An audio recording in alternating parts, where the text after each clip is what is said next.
The Chimney Sweeper by William Blake. When my mother died, I was very young, and my father sold me while yet my tongue could scarcely cry, "Weep, weep, weep, weep. So your chimneys I sweep, and in soot I sleep." There's little Tom Decree, who cried when his head, that curled like a lamb's back, was shaved. So I said, "Hush, Tom, never mind it, for when your head's bare, you know that the soot cannot spoil your white hair." And so he was quiet, and that very night, as Tom was a-sleeping, he had such a sight, that thousands of sweepers, Dick, Joe, Ned, and Jack, were all of them locked up in coffins of black. And by came an angel who had a bright key, and he opened the coffins and set them all free. Then down a green plain, leaping, laughing they run, and wash in a river, and shine in the sun. Then naked and white, all their bags left behind, they rise upon clouds and sport in the wind. And the angel told Tom, if he'd be a good boy, he'd have God for his father and never want joy. And so Tom awoke, and we rose in the dark, and got with our bags and our brushes to work. Though the morning was cold, Tom was happy and warm. So if all did their duty, they need not fear harm.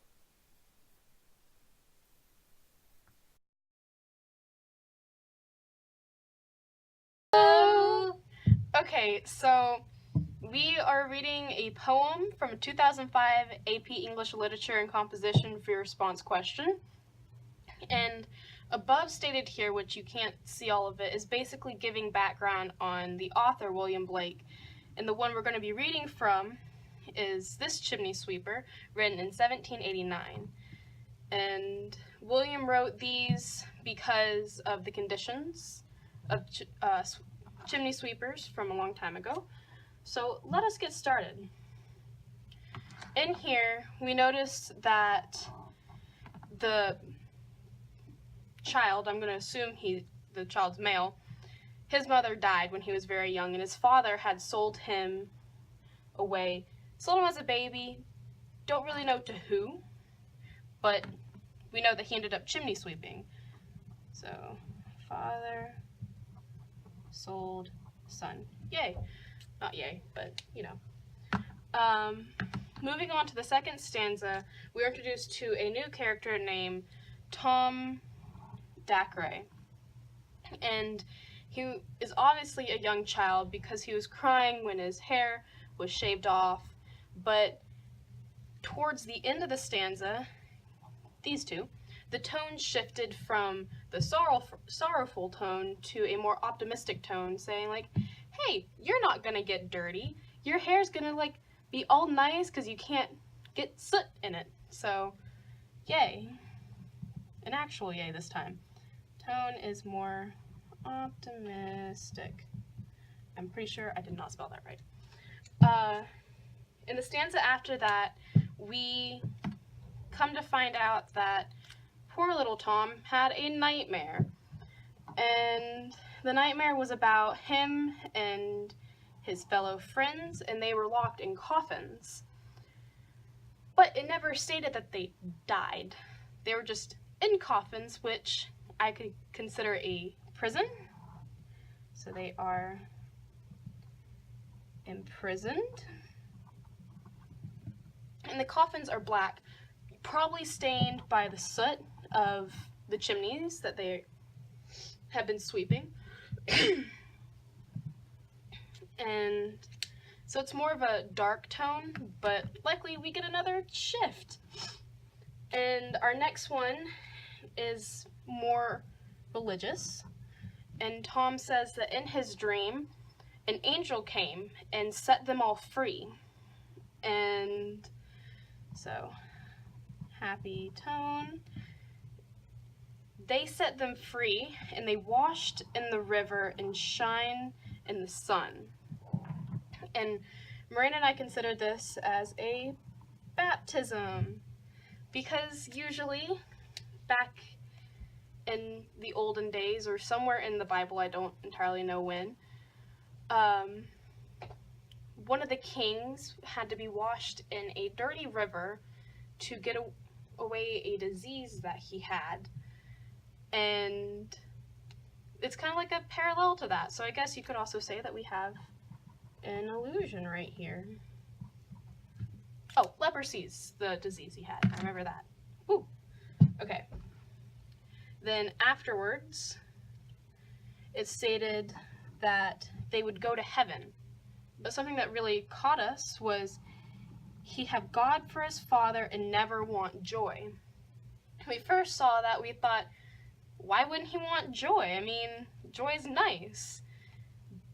But thinking more about it and looking deeper, we realized that the never wanting joy is him never having to want something again. Everything will be provided for him, provided for all of them. And it's like really happy. And they're set to go to heaven, and they don't have to worry about a thing. If they die on these roofs, they'll be fine because they're going to heaven. They've been baptized. So it's like happy. And then it says that Tom woke up from his dream and they went to work the next day, but he was happy. He wasn't worried. He wasn't scared. He was ready for anything to face him. And it's like he became a new person. He no longer had the worries he had here. He was all, yay. I guess this isn't as bad as I thought it would be. I'll be fine now. So now that we have that done, we're going to get into everyone's favorite thing. Soapstone. So the speaker would be the young child that was sold.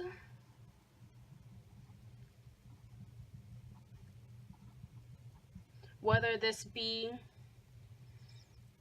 an alter ego that William made, don't really know, but a young child that was sold. The occasion would be somewhere in the late 1700s, because it was written in 1789, and that's when chimney sweeps were more of the norm. So I'm rereading chimney sweeps with CS.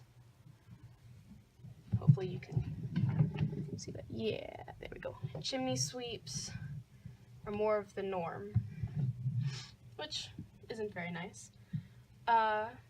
Audience, Miranda and I thought about it, and we said the audience would be anyone who was ignorant or concerned about the issue of chimney sweeps for the children. So, anyone who was ignorant or concerned, and that way they could read this and they could get it in more of a simpler view of what the kids have to go through, because let's face it, a lot of people are ignorant in this world and don't really realize a lot of things.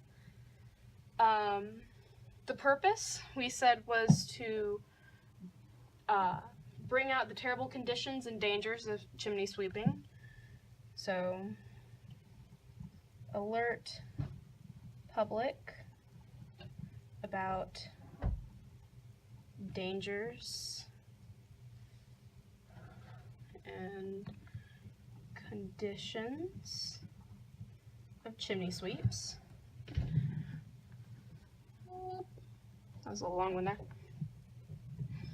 And we said that there were two subjects, which I'm going to get a smaller pen to write, because I have to write small.